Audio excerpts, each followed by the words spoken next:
quite frankly, everything stopped, right? I just stopped caring. I stopped taking care of myself and, just let go of so much. And it wasn't until a therapist told me, like, sometimes you got to let other people deal with it for them to hit rock bottom for things to change.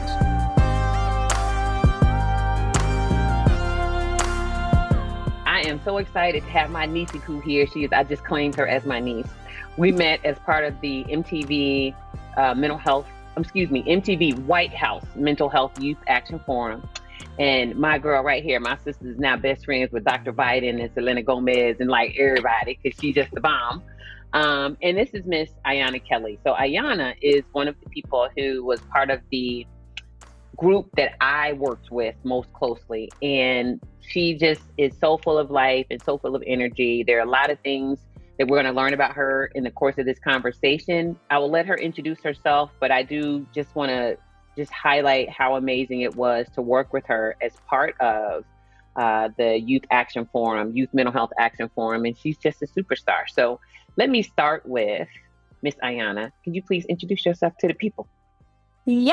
Hi, Dr. Alfiee. First of all, thank you for having me. Oh my gosh, it's so exciting to have you adopt me as your niece. Like that is bragging rights in itself.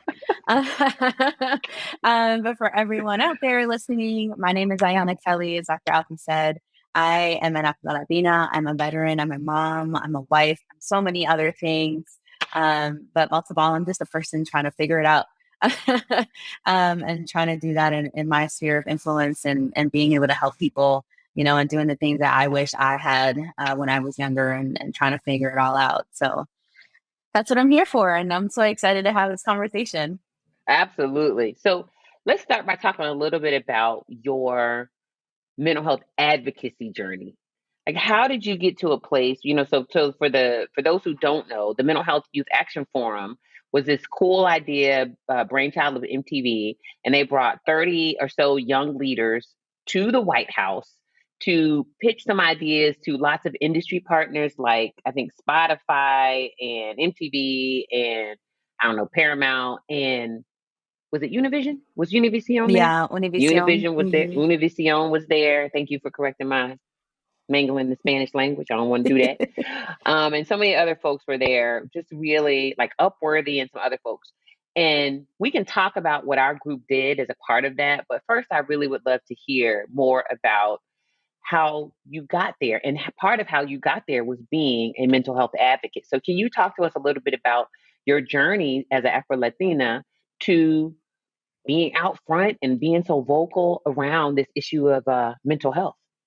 Yeah, I would say I never called myself a mental health advocate until this happened, just because I never considered it to be that. I thought I was just talking and telling people my story. And, I'm a talker, so I talk. But it started with my own mental health journey. I struggled so much to be able to find the resources and be able to find the right spaces where it was okay to talk about my mental health and the people that deserve to hear my story.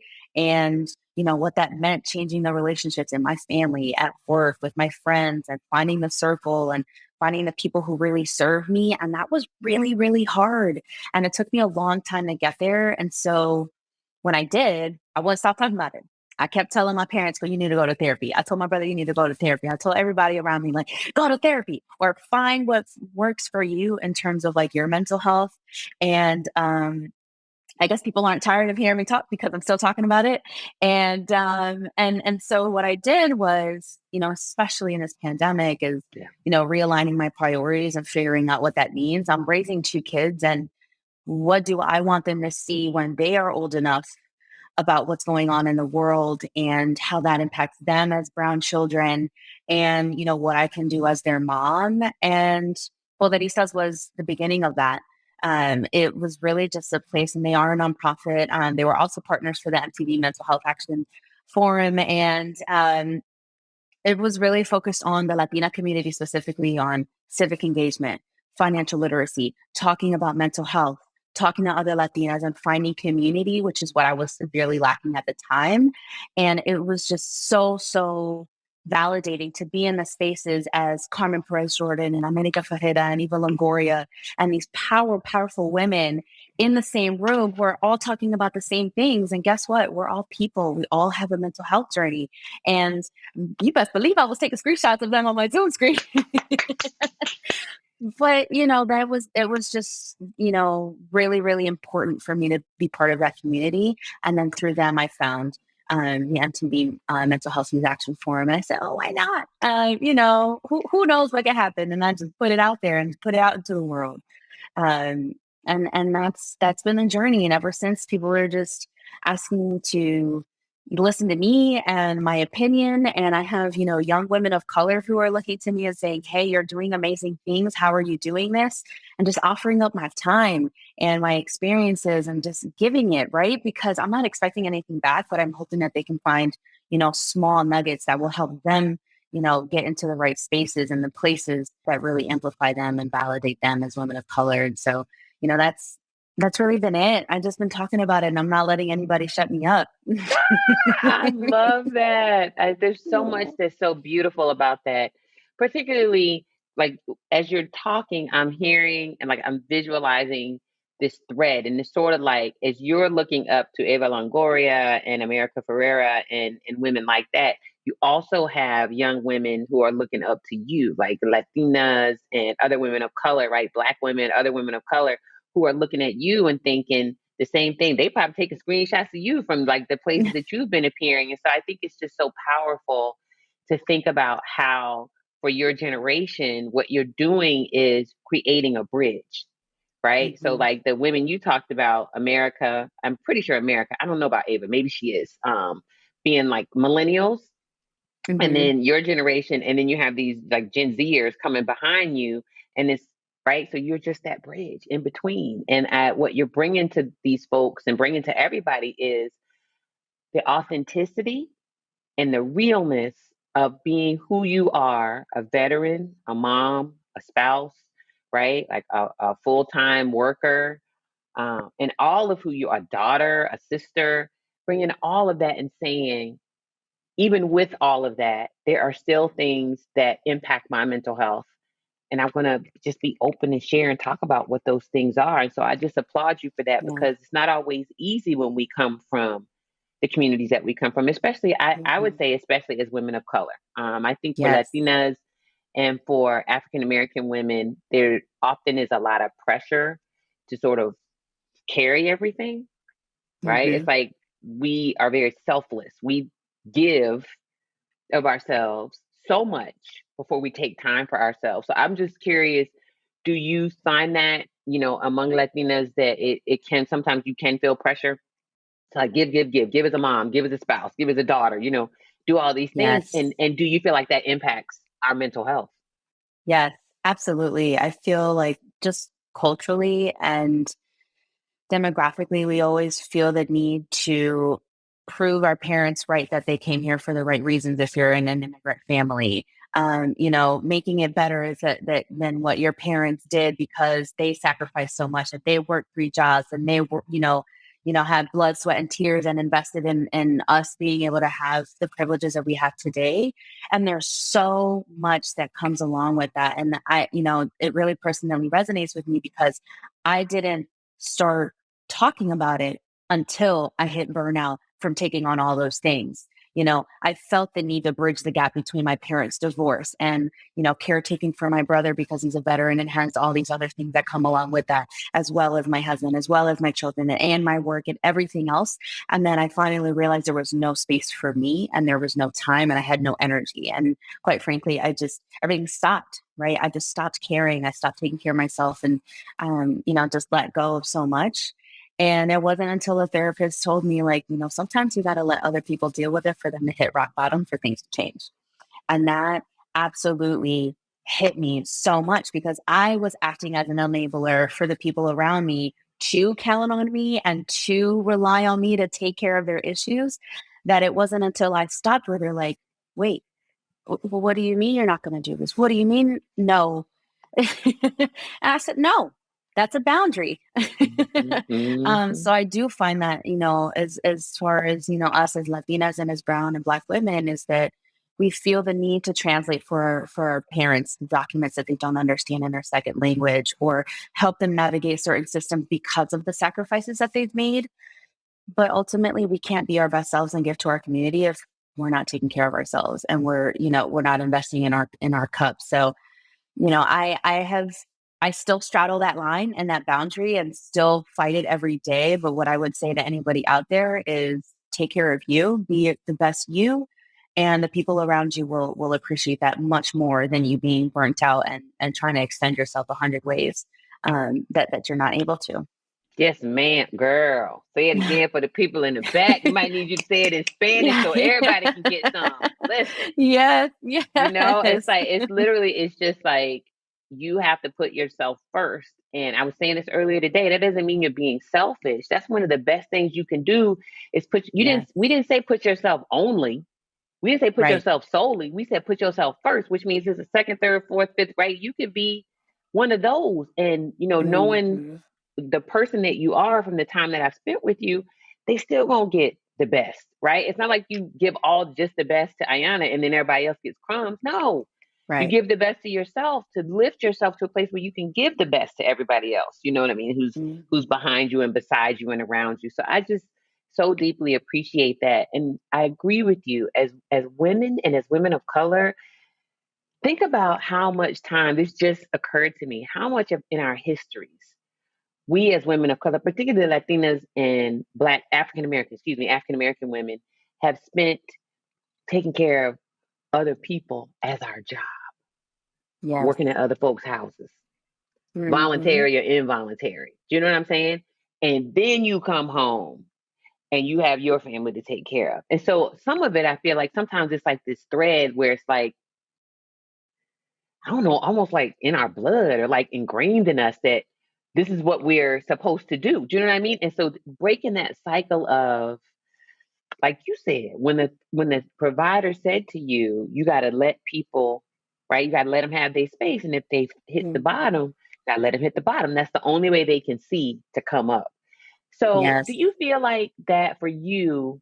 How do you feel like you're gonna navigate that with children, right? Because it's one thing to let the grown folks hit the bottom. Do you know what I'm saying? But like I'm a mother too, and so how do you, as a mom, like how does that Yeah. work as a mom? Look, Dr. Alfiee. I'm still trying to figure it out. I'm still trying to figure it out. And I'm also talking to other moms who have older kids. I'm like, how do you do it? How are you doing? What are you doing?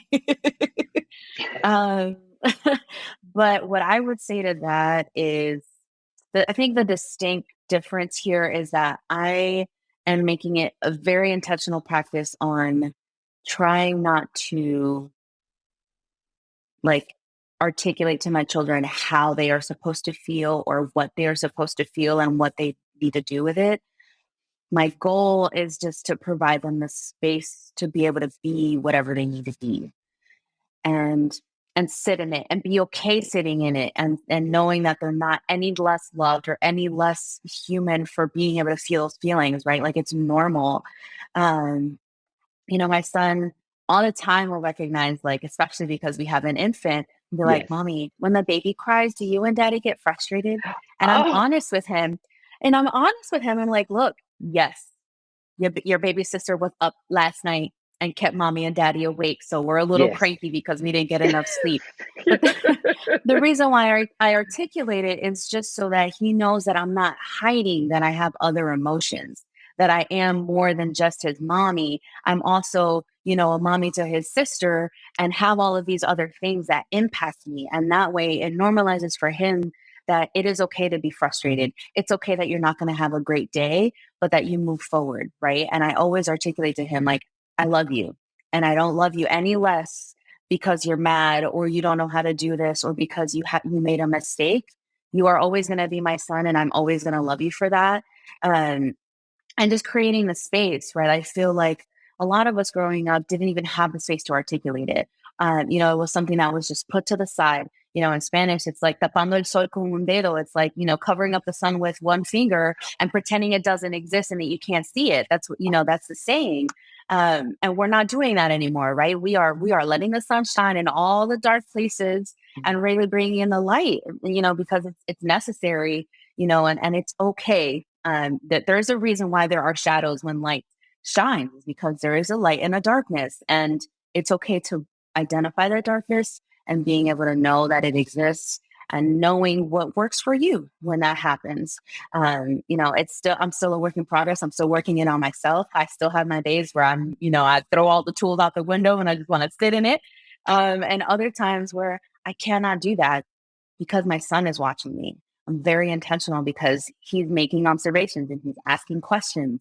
And, I actually had this conversation the other day with some girlfriends is with my body image. Yes. My Yes. son has really thick curls and I Yes. love them. And they've got a personality of their own. Yes. But my son sees other blonde boys who have thinner hair or silkier hair, and he thinks Yes. that that is the way that he wants his hair to be. And I'll tell him, I say, no, your curls are wonderful. You are amazing the way that you are. And Yes. I'm very intentional on when he's watching me in the Yes. mirror, that I'm not Yes. talking down on myself. And then Yes. I'm, praising myself in my own image so Yes. that he understands that he's okay in his own skin and he doesn't have to, go down that route of neglecting who he is as a person and trying to change himself because he thinks that he's getting something better in a different way. So it's a lot of pressure to raise the next generation. Mm-hmm. And I think we're just figuring it out and finding places and in community and conversations like this and Mm-hmm. figuring out what others are doing, especially when we are all trying to break intergenerational Mm-hmm. trauma. Mm-hmm. I think it's important to talk about it. Like there are people out there doing other things that I may not know of, or what I said just now may help someone Mm-hmm. else who Mm-hmm. has any babies. So talk about it, Mm-hmm. talk about it, talk about it. Don't shy away from it. That is revolutionary in itself. Um, Amen. I so agree. Have you heard of the book Happy to Be Nappy? happy to be now. Ooh, You need no. that for your baby. Because when you were Oh my talking, goodness. it is this beautifully illustrated. It's a kid's book. It might be a little babyish for him, but we Mhm. got to talk because I can think of so many books. I have an auntie, one of my favorite aunties is a librarian. She's a kids librarian and she's been Oh, I retired for love a lot of that. years. But yeah, she's Hmm. I learned about so many books from her, but Happy to Be Nappy, I don't know, maybe it's like 10 years old and it's beautifully Hmm. illustrated. And it's just about this little girl learning to love her hair, Oh, right? And she's a little, I oh. think she's kind of like a little, in the book, I feel like she's illustrated. She's like a deep chocolate brown and she's got like, it's all Hmm. over the place, right? And so just having Yeah. those images. So we got to talk because I'm going to buy my great nephew that daggone book. I'm telling you now, I'm going to send him a bunch of books. So we going to talk Okay. because it's just the Yeah. Yes, idea of please. what it means to help our babies grow up even when you pour everything into them. And I'm just thinking about like their self concept and self image. And when you're a brown child, how hard it is to see these things in your space that are positive about who you are and what you look like constantly. So even when you do what you do, or I as a parent have done, but that's why my hair is locked. Literally, the reason my hair is locked is because it used to be relaxed. And when I had my daughter, my mom never had her hair relaxed. My mom passed away, it'll be 16 years this year. And went Oh. for never. Mama never had her hair. She had never had any chemicals in her hair, right? She didn't even color her Mm. hair. And it just, I went through all of it, girl. I did the creamy crack. I did all of that, right? And then one day, when I was, probably right when I first got married, around that, and we knew very early on we wanted kids. And I was like, okay, so when I have my daughter, I'm not hating on anybody who does relaxers or weaves. I don't judge Black women and women of color for how we do our hair. It's adornment, it's beautiful. The image that I have for myself was, I just remember what it was like for me to always know in the back of my mind, mama's hair was always natural. Like the way it grew out of her head was just, that's who she was. And so I just said, if my daughter Morgan, you met Morgan, chooses Yeah. to relax her hair or do something like, it will be her choice, but it won't be because of like any kind of pressure I put on her about her hair needs to look like Mm. silky and straight. You know what I mean? Not so. Yeah. I just said, I said, I know what I can do. Right before my mom passed, maybe 3 or 4 years before, she got locks, and I just loved them. And I had always wanted longer hair. So how you get long? Because we have a length, and my length was probably like right here, and it won't go nowhere else. So I said, Yeah. let me do these locks. So we did a big chop, literally. Maybe a week after we brought her home, my husband cut all my hair off. I still Well, have a picture. He chopped it off for me. I ooh, was you like, got a no, lot cut of it. trust in your spouse. Girl, right? I was like, cut it. Just cut it. So he cut it, and then I went and got it locked. And so when she turned 5, I will never forget this. I was not good at doing hair. I was really slow. This is before we had all these YouTube videos with all these women like showing you how to, girl, I didn't know. Yeah. So I just would take my time, and she hated it. She would squirm, and like no kid wants to sit that long. So one day when she turned 5 years in her 5th year of life, she said, Mommy, can I please have locks? And I was like, hallelujah, because I didn't have to do that to her no more. I was like, thank you, God, thank you. And she still has locks to this day. And so I Yeah. think it's just like you said, it is like you told your son, the way you were made, the way your hair grows out of your head, baby, you are beautiful and you're perfect just like you are. Mommy loves you and daddy loves you. And look at you, you look like daddy with your hair like that. You know, you look like grandpa, or you're some other men in the family. And so Yeah. doing that is so important. And I love from a behavioral health, mental health perspective, what you said. And I hope everybody heard you say it. Two things. And one, I'm going to get you, mi español está mal, pero I really want to hear you rip it on that one phrase about covering the finger with the sun, because it sounded so beautiful. Yes. I gotta remember that. But just listening to you say how you speak over yourself, and Mhm. knowing that how you speak over yourself, he is watching. Little man is Yes. watching and he's Yes. listening. And so I hope people hear that, because when I think about women and body image, a lot of where we get our feelings about body image comes from the women in our families, right? And if they're always talking about, girl, my such and such is too big, or my so and so is too small, or oh, child, I can't stand this hair. That's what we take in, because we're looking at them and we're like, wait a minute, but my hair looks like that. So does that mean my hair is not pretty? Do you know what I mean? And so I just appreciate that so much. And so can you repeat the saying again about the finger over the sun? That was so Yes. beautiful. Yes, tapando el sol con un dedo. So tapando means to cover, Yes. tapando el sol con un dedo, and dedo is finger. And that's what we're Ah, not doing anymore. right. That's right. We're not gonna do that.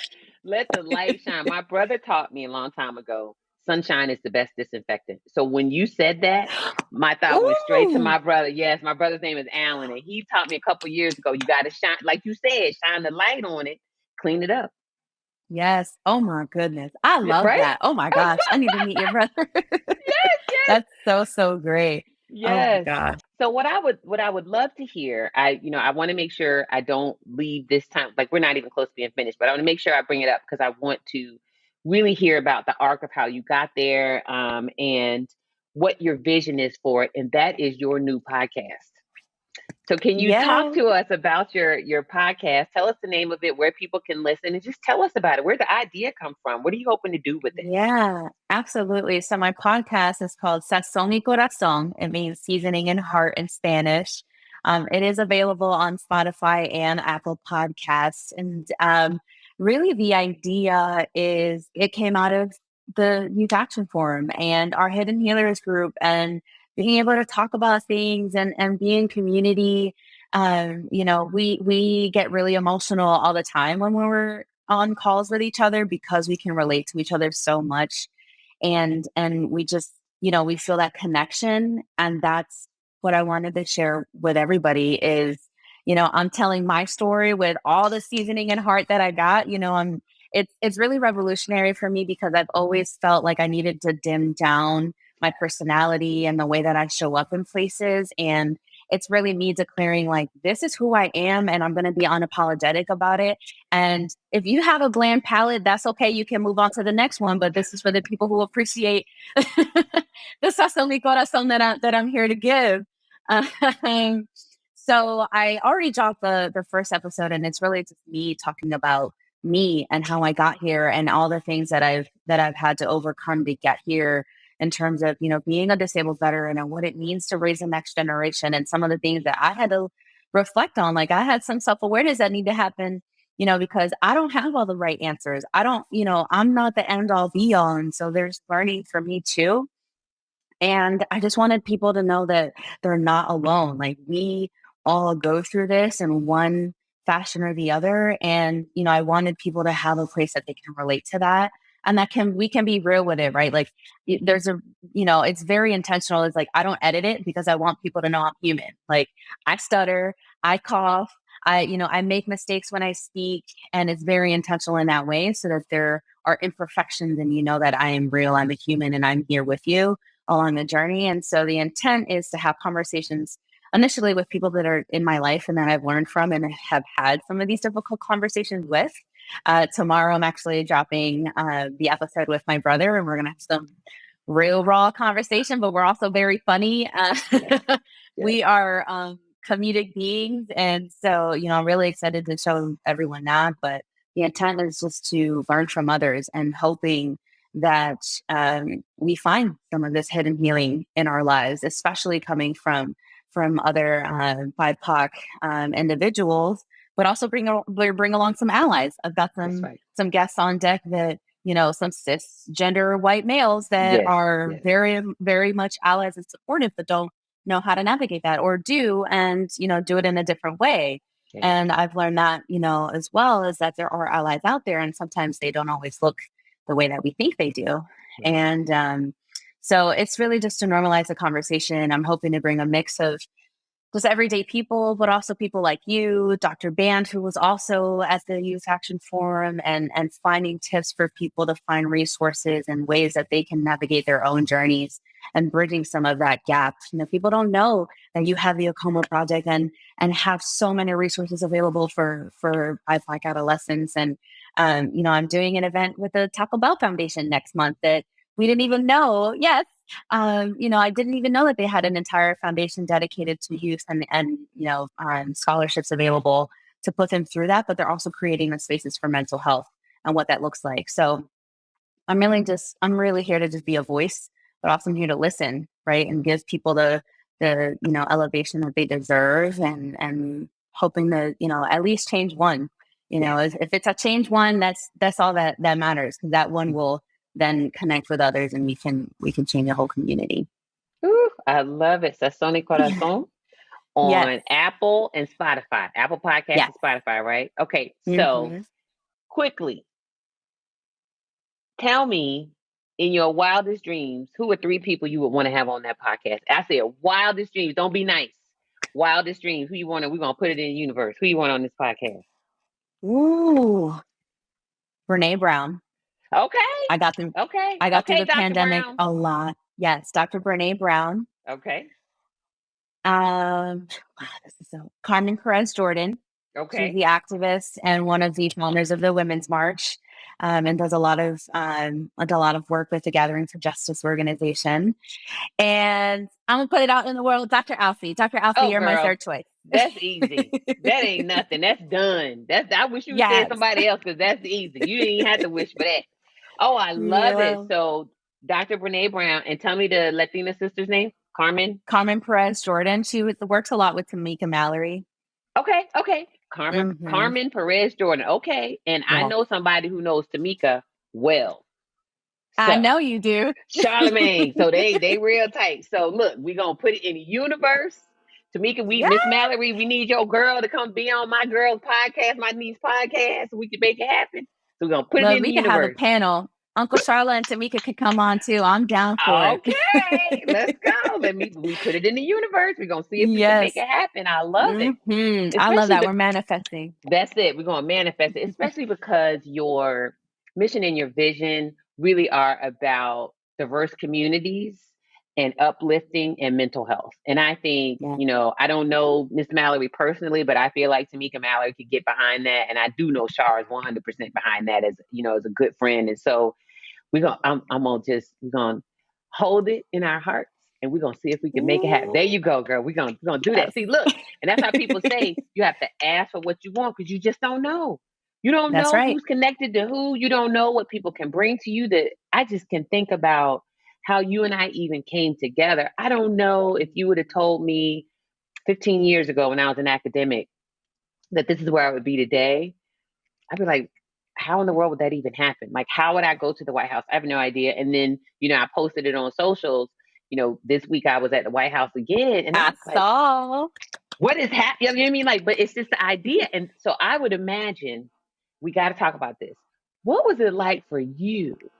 Girl, I get chills every time I see y'all coming down that hallway. I'm like, oh, look at my girl, look at my niece. That's my niece. I know her. I know her. What Oh was that my like for God. you? Tell me about Well, that. first of all, oh my goodness, it is so surreal. So I don't know if everyone else saw this, but when we were walking in on that red carpet, like all I saw was a wall of cameras. I couldn't even see what was behind it. So all I'm seeing is this flashing. And I'm also very distinctly aware that I have the first lady to my right. And I'm like, well, I gotta be careful. Like she goes first. But aside from the logistics and the obvious nerves, it just felt so, oh my gosh, so important for me to be there. Like I didn't know the magnitude of my presence until it was really called out to me. I am always talking about, especially in my day job and in my work in HR and DEI, is I never see the people who look like me, who talk like me in the spaces that I want to be. And I didn't think that I was just going to completely skip all the steps to get there, but I ended up being that person for other people. And I recognize the significance and the importance of me representing an entire community and all Yes, the ma'am. intersectionalities that I carry with Yes, me. ma'am. And I was just so honored to be a part of that and be that representation, and for other little brown girls to see themselves in me and to know that they can do the things that they wish to be, even if it's on a different platform, but that there are ways, right? There are entire communities that want to uplift us, that want to support us, and that we matter, and that we deserve to be in places that weren't necessarily made for us. And yeah, it was so surreal to be able to share that space and share that stage. And honestly, I don't think everyone else saw me, but I was literally in tears, when Jorge was talking about his story, Dana was talking, and, Mahmoud who was also Yes. on that stage. Like it Yes. meant so much for so Yes. many brown youth to Yes. be on that stage, Yes. and, and breaking barriers. And Yes. for the first lady to tell me that I'm a good mom, well, I must be doing something right. Yes, ma'am. Yes, you ma'am. know, and for Dr. Murthy to be asking my advice on That's how to, right. have these conversations with his children was also just, I didn't, no one gave me a book. Like I didn't Mm, have all the rules, and mm. I am just looking at things that I know I don't want to be, Yes. and figuring it out. And for it to be working and for people to be asking is just, it's so amazing. And I'm really grateful, and I'm going to ride the wave as long as I can and be able to keep speaking up and keep representing and keep, being that one person that other people see themselves in.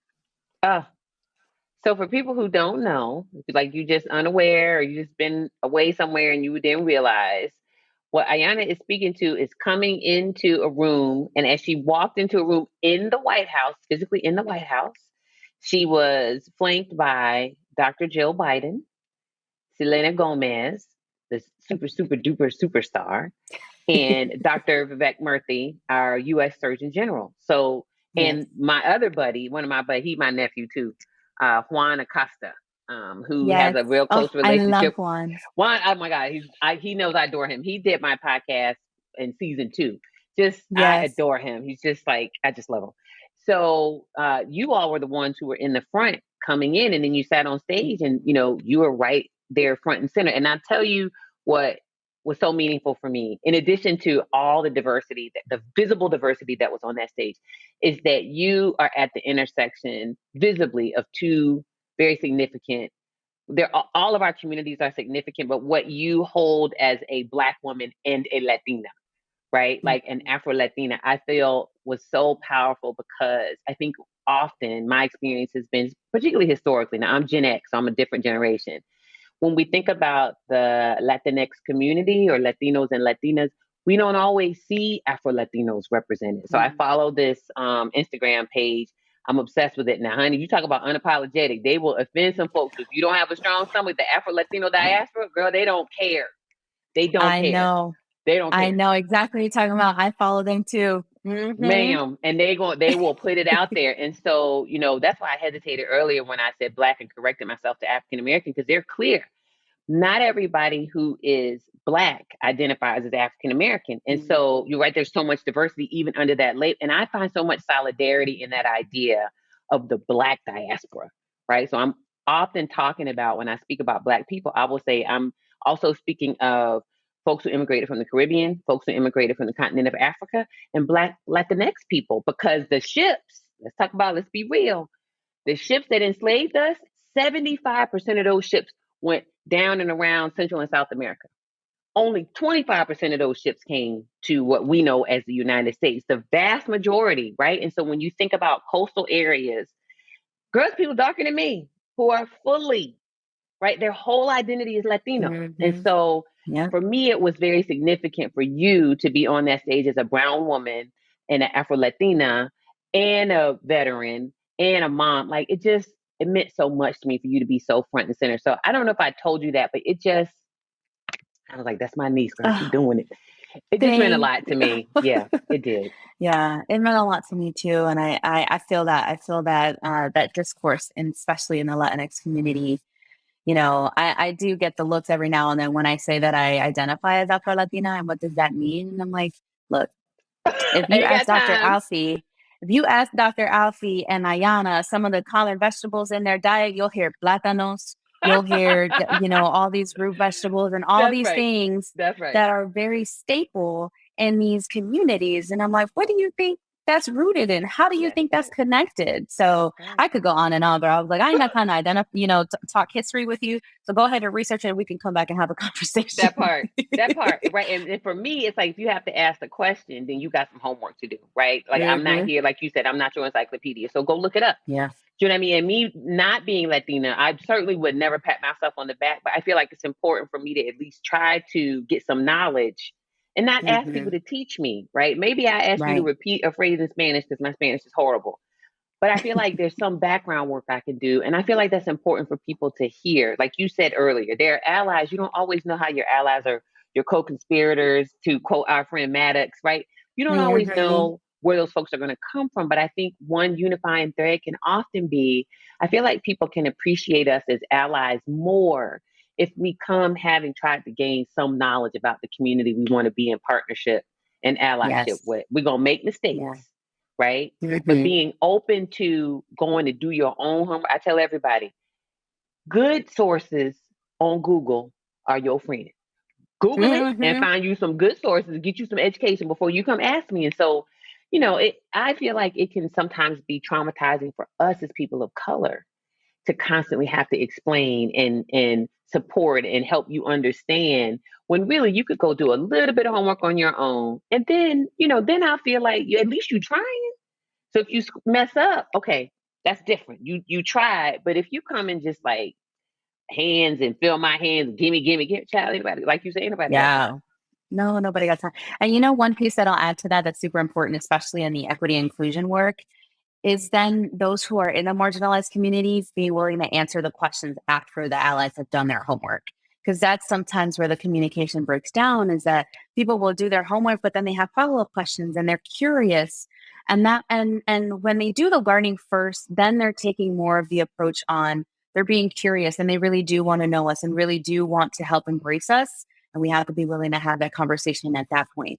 Because then you're just being, a detriment to the conversation and the movement at that point if you're not willing to partake in the conversation. So, be willing to answer the questions after they take the homework. And, sometimes that turns out to be the best relationships and the best way that you move forward. I mean, let's be honest, the the power is still Yeah. very imbalanced and Yes. lies in different places. And, having those people on your side would really be beneficial in just advancing the community in general.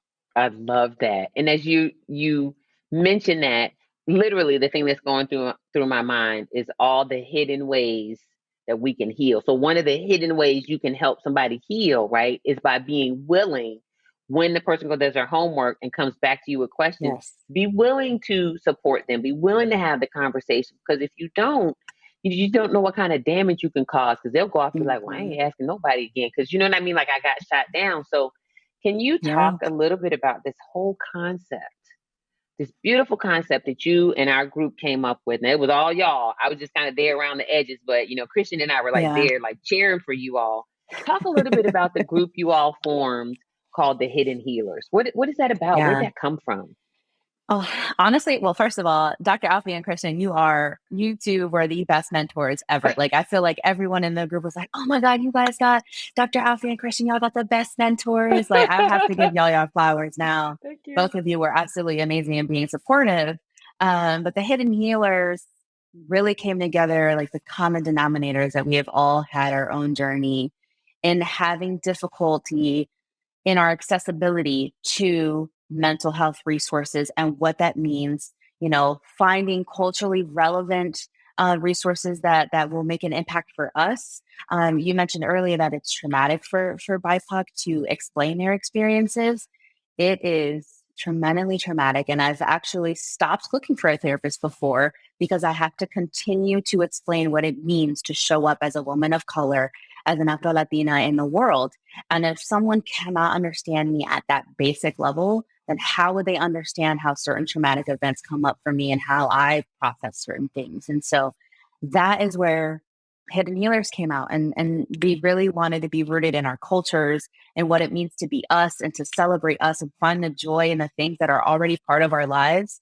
Everyone laughed at me that I was, cooking mango in the kitchen and, listening to salsa, but I definitely busted a move on that stage because I had to let them know that that's the way I heal. And that's the way that I kind of just de-stress and I step away from everything. And so the intent is for everyone to understand that there are small things that you can do in your own life that you may not label as mental health healing, but it can be very healing and can be really liberating in terms of taking a step back. So the original concept came from Mahmoud and Haida, who are practicing Muslims, and explained to us, praying 5 times a day is super grounding for them and really beneficial for them to step away in their day and be able to, pray to Allah and be able to, you know, find that strength and the resilience, and they do it so gracefully to move throughout their day and be able to shed that light on other people.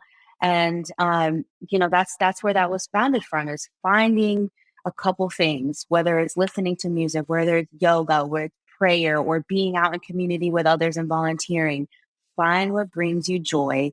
That doesn't necessarily have to be rooted in the awful broken healthcare system that we that we have to navigate, and enjoy it and really amplify it. And if that is the only thing that keeps you going, then do it. You do it morning, afternoon, and night. And it's meant to be a bridge. Like you said, it's meant to be a bridge until someone gets the real resources that they need, until they can find the professional that can help them through some of the deeper issues, or anything else that might be underlying. But finding a way. I was just talking to the Mental Health Coalition, and I told them, I was like, postpartum depression was absolutely awful for me, especially after my daughter, where I didn't want to get out of bed. I didn't want to shower. I was crying all the time and quite didn't know what was going on. And then I find, Floristas, and I find you all as in the MTV Mental Health Youth Action Forum. And I told everyone, I was like, you are my therapy. Mm-hmm. Being in community with you all and just finding a space for me has made me heal and has helped me move forward, especially in the last couple months. Mm-hmm. And I'm forever grateful for that. That wasn't therapy. That wasn't, I didn't have to pay a copay to get into the Zoom meeting. So I really hope that people find the small things that will help them get through the day. And then that'll eventually lead through days, weeks, and months, and, for them to survive. So I love I've it. got the I see we baby have a sitting guest. behind me in case, It's yeah, all I don't know, good. she We got a pops up. special guest. Hey, Say mama. hi. This your daughter, right? Yes. Hi, mommy. Say hi, Dr. Alfie. Hola, mommy. Hi. Whoa, look at you, girl. Oh, she That's is so Catalina. cute. Woo. Thank you. Thank Oh you. my God. So I want to tell you how much I appreciate who you are as a woman, who you are just as a human being, your openness, your vulnerability, we say strength, right? Because brown women are always the strong brown women, but and I don't mean it in that Mhm. way. I mean strength is Yeah. in just perseverance. Because sometimes strength is not stuff doesn't bother you. Strength is like you feel stuff bothering you and you really find a way to keep going anyway. And I feel like Mhm. for you, what you've described going through postpartum depression, and I think it's so important to know that Portaristas, you know, given their focus of civic engagement, they have multiple foci. The fact that they Yeah. were able to support you in that way really speaks to why it's so important that we have culturally relevant and culturally diverse approaches to things, because we all, like you said, we all want to feel ourselves seen and heard. We all want to feel valued. And I think sometimes we need those visual cues, right? We need those audio cues. You need to hear somebody say something to you in Spanish. You need to hear somebody say, covering your finger with the sun, to know that they understand your experience. The one phrase I can remember, she was Dominicana, who taught me years ago, is she's much older. Um, it was, I obviously don't know it in Spanish, but it was something like, be careful of people who come with a long tail. And what she was teaching me was the long tail was like all this baggage that was unresolved. And I've never forgotten it. Right. And so it's the idea that, Wow. That's right? so good. Right? I wish I knew it in Yeah. Spanish, but it was so good. I was like, "Ooh, abuela, say it for me again." And she just, what I mean, it was, I mean, I loved it. And so it's just the Yeah. idea, those kinds of connections. If you can have that, whether Mhm. it's in therapy or in conversation, those are the cues that let people know you're safe. I can be a little bit more of who Yes. I am with you. But if you don't see or hear those things, that's why who each of you is as a person, all the hidden healers, and what you all brought to that forum, and the visual. Listen to me. It was so, and two Latinx people walking out in the front, honey. That is Yes. right. That is, and the Yes. like Juan being very out and clear as a gay man, right? The LGBTQ community Mhm. being represented, all those intersections, and just you Yeah. two. When people saw you, that's why that representation is so important. And so I just appreciate you deeply for showing up as who you Oh, are, for being so yeah. authentic, for being so open. And I just appreciate you for being here on my podcast. And whenever you're ready, we make these schedules work for Sazón y Yes. Corazón. I will be there. And I just wonder if, in closing, you could do two things for me. One is a quick speed lightning round of some questions that I ask, and they're one word questions. So Okay. whatever comes to Okay. mind, you just say it. But before we get to All that, right. can you tell people where should they go to find, to follow you on socials? Just mention the podcast again, and just tell people where they can go to be fans of you. Like, I'm a big fan. Yeah, absolutely. So on Spotify and Apple Podcasts, Corazon, Sazón y Corazón. Wow, I'm messing up my own podcast name. My baby distracted me. Sazón y Corazón on Apple Podcasts and Spotify. People can follow me, Ayanna S. Kelly, on Instagram as well as on LinkedIn. I'm very active and will share updates. And then AyannaSKelly.com for anything else in terms of consulting, HR, and DEI. Love it. All right. So here's the lightning round. You say the first thing that comes to mind. There's no wrong answers. Okay. So I did this with Okay. a bunch of folks. We're going to try it with you, and then we're going to Oh, close out. All okay. right. The first question is who? You? Okay. Me. Okay. What? Water, Where?